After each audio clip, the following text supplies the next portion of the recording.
এই হাদিসটির প্রেমে পড়ে গেছি, তো আপনারাও শুনে যান।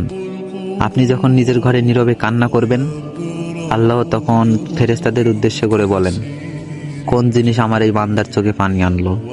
ফেরেশতাগণ বলেন, আপনার বান্দা সুখে নেই, আপনার বান্দা অনেকদিন হাসেনি।